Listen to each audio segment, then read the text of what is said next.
Hello guys. जय सिया राम, जय सांवरिया सेठ और जय खाटू श्याम। स्वागत है आपका हमारे एक और हॉरर न्यू वीडियो में। हॉरर न्यू वीडियो में आपको आज एक कहानी सुनाने वाला हूँ मैं। हमेशा से कहानी सुनाता हूँ वैसे तो। आज एक कहानी है बंगाल की। बंगाल में एक हॉस्टल है, लेडीज हॉस्टल मान लो आप, गर्ल्स गर्ल्स हॉस्टल मान लो। गर्ल्स हॉस्टल है, उसमें एक रहस्यमय घटना हुई रूम नंबर 14 में।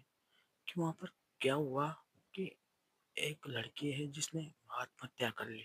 कब की वो पता नहीं, लेकिन एक लड़की ने आत्महत्या कर ली।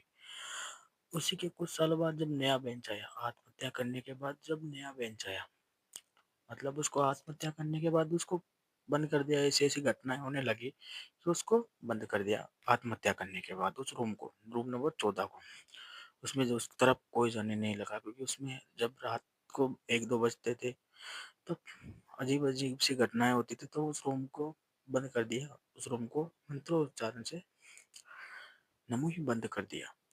जब इतने साल बीत गया, मतलब जब उस रूम को बंद करने के बाद तो कुछ भी ऐसी घटनाएं नहीं होने लगी, क्यों रूम बंद हो गया था मंत्रोच्चारण से। लेकिन जब नया बेंच आया, कुछ सालों बाद, 10-5 सालों बाद नया बेंच आया, तो नया बेंच में इतना सारा आ गया कि रूम कम पड़ गए। अब रूम कम पड़ गए तो होटल हॉस्टल के स्टाफ ने उस रूम को खुलवाने की कोशिश की और उस रूम को खुलवा लिया। उसमें 2 लड़कियों का एडमिशन हुआ, जिसका नाम था नीतू और एक और नाम था।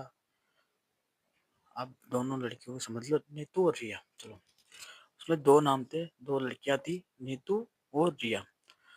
दोनों को वो रूम दिया गया। अब रात के करीबन वो 1-2 बार तो वह सोई। 1-2 दिन तक तो उनको कुछ भी फील नहीं हुआ। आराम से वो सोई, आराम से पढ़ाई की, आराम से उन्होंने जब सब कुछ रेस्ट भी किया। जब 2-3 दिन बीतने के बाद जब वह रात को सो रही थी, करीबन 1:30 पर कुछ रोने की आवाज आई। आती है वैसे भी हॉरर रूम में, हम मूवीज में भी देखते हैं, ऐसे होते हैं। ये सच्ची घटना है गाइस, झूठ नहीं बोल रहा, सच्ची घटना है। उसको रोने की आवाज आई, रिया को। रिया ने उठकर देखा कि शायद नीतू रो रही हो, घर वालों की याद आ रही हो। तो उसने देखा तो नीतू तो एकदम घोड़े बेचकर सो रही थी, खर्राटे भर रही थी आराम से। तो वो चौंक गई कि जब नीतू सो रही है तो रो कौन रहा है। और